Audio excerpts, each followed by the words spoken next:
So let's talk process.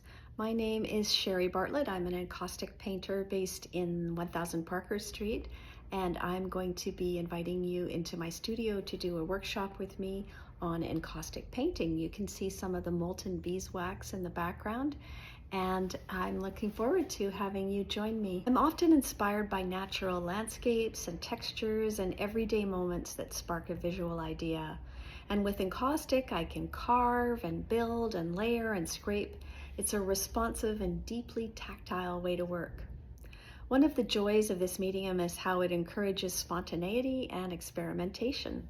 So whether you love bold color or soft layers, encaustic welcomes all kinds of artistic voices. I'd love to help you explore it for yourself during my workshop on July 27th.